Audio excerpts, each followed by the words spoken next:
Hello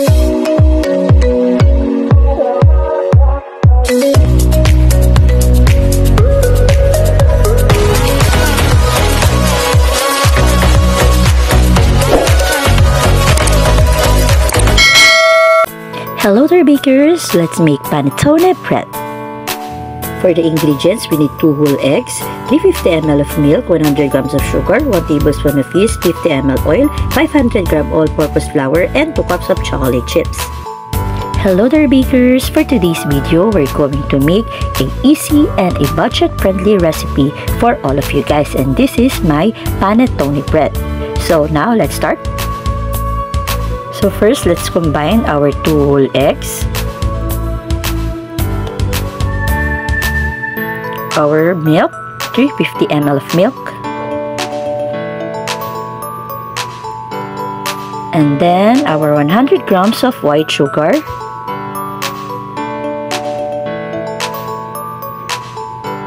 one tablespoon of yeast,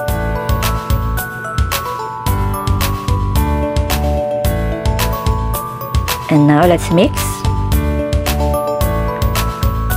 Add our 50 ml of oil. And then let's continue to mix until ma-dissolve yung ating yeast.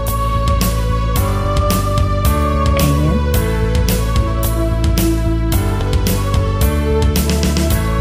And now let's gradually add our 500 grams of all-purpose flour.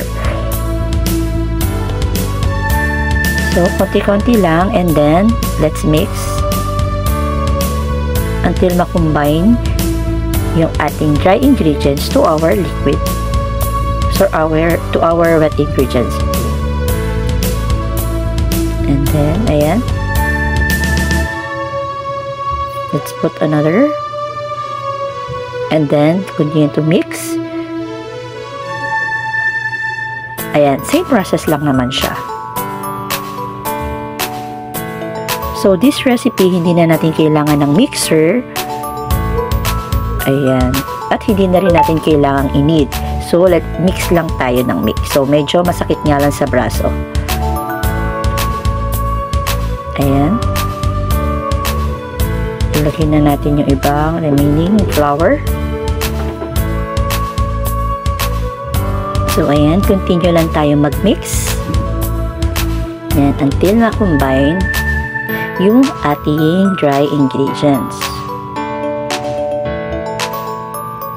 Yan. So, medyo masakit nga lang sa braso yung paghahalo. Ayan. Continue to mix.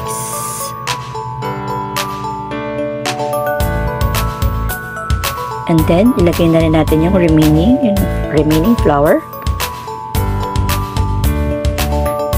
And then, ayan. Mix lang tayo uli. So, you can add milk or milk or water. So, ako nilagay ko lang ng milk.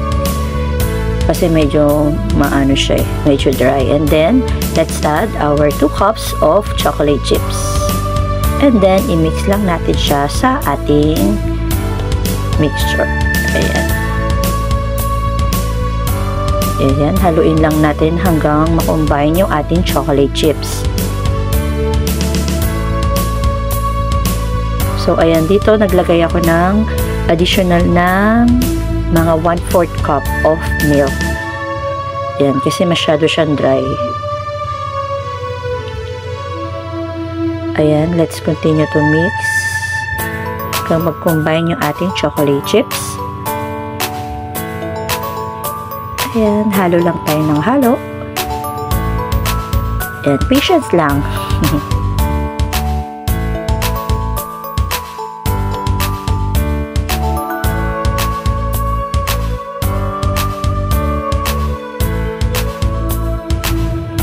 And we're all set. So, okay na siya. And then, let's start to put into our greased loaf pan. So, yung size nga pala ng aking loaf pan is 7.5 by 7.5. So, yung ating dough, hinati ko lang siya sa 3.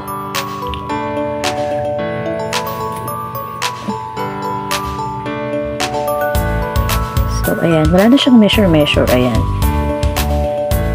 So, kailangan yung pan nyo is na-grease. And then, i-dust nyo rin with flour. So, hindi ko na nga pala siya nalagyan ng parchment. But anyways, meron naman na siyang oil. So, hindi na yan didikit. Ayan. So, spread nyo lang siya sa ating pan. Pag nalagay nyo na.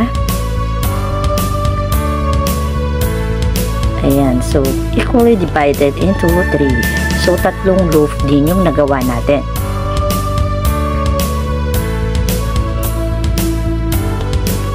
Ayan. So, to make it more chocolatey, lagyan pa rin natin siya ng chocolate chips sa top. Ayan. Ayan. Lagyan lang natin ng chocolate chips sa ibabaw para mas masarap at talagang chocolatey ang ating panettone bread. Ayan. So, okay na siya. And then, let's cover and rest for 45 to 1 hour. 45 minutes to 1 hour. Yan. And then, after 45 minutes, so ito na, umalsa na yung ating bread. And then, i-brush na natin siya ng egg yolk sa ibabaw. So, ayan, i-brush lang natin sa ibabaw yung ating egg yolk. So, hindi ko na siya nilagyan ng milk. So, mas okay yung egg yolk para mas brown. Mas maganda yung color niya pag naluto. Ayan, lagyan lang natin.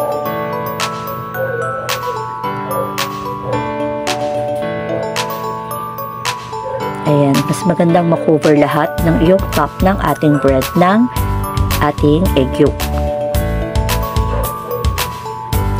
So, pwede rin naman yung egg wash, yung egg with milk. But ako, preferred ko talaga is yung egg yolk lang. Para mas maganda yung kulay niya pag naluto.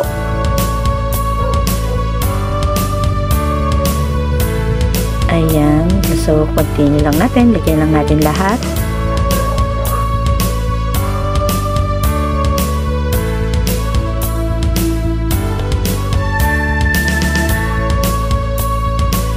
And now, let's start to bake in a 180 degrees Celsius preheated oven for about 25 minutes or until mag-golden brown na yung ibabaw niya. And now, we're done. So, okay na. Ready na ang ating panettone bread. So, lagay lang muna natin siya sa cooling rack. So, hayaan lang muna natin siya mag-cool down ng onte bago natin tanggalin sa baking pan. Ayan, i-cool down lang muna natin siya completely bago natin tanggalin sa baking pan. So, kung makikita nyo, diba, napakaganda nung top niya. Kapag yung egg yolk lang yung nilagay nyo siya sa ibabaw. Yan, unlike for egg wash, medyo lighty siya. And now, ready to serve na ang ating panettone bread. So, as you can see, very chocolatey talaga siya. Napakarami niyang chocolate chips. So, talagang magugustuhan ng inyong mga loved ones ito pag gumawa kayo nito. At syempre, sobrang easy lang naman niyang gawin. At syempre, budget-friendly din, di ba? So, ayan. So, nakakatakam na talaga siyang kainin. So, kita-kita mo yung chocolate niya, yung pag-melt ng chocolate sa bread. Ayan. Sobrang nakakatakam talagang kainin. Ayan. So, perfect na perfect to for breakfast, merienda. Ayan. Pwede siya.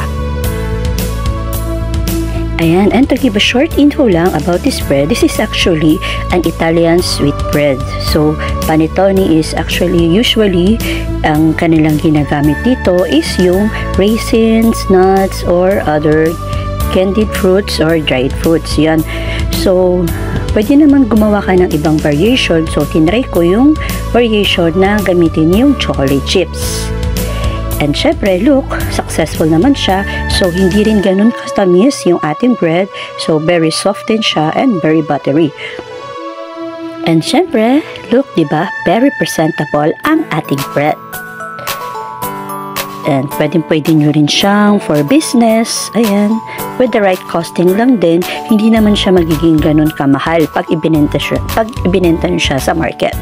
So, now, let's Let's look at the texture of our bread. Ayan. Ayan. So, as you can see, ayan. Very soft yung ating bread. So, most likely para din siyang similar sa brioche. So, mas soft nga lang siya dito. Ayan. At kitang-kita nyo naman, diba, hindi tinipid sa ating chocolate chips.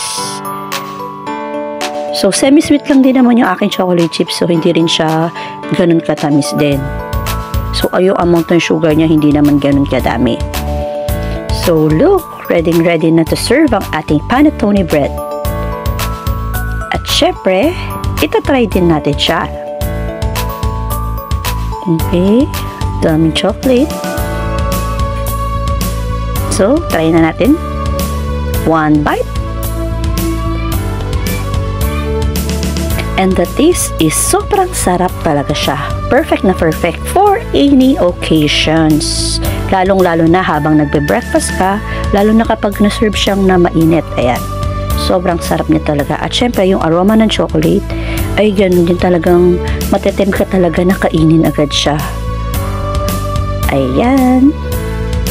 Sobrang ganda ng bread natin. And another successful recipe na naman ang aking na-share para sa inyo. So, just keep updating lang. So, keep checking dito sa aking YouTube channel to check more of the recipe, budget-friendly and easy recipe na pwede nyong itry. So, again, thank you so much and have a nice day. Have a nice weekend. Bye!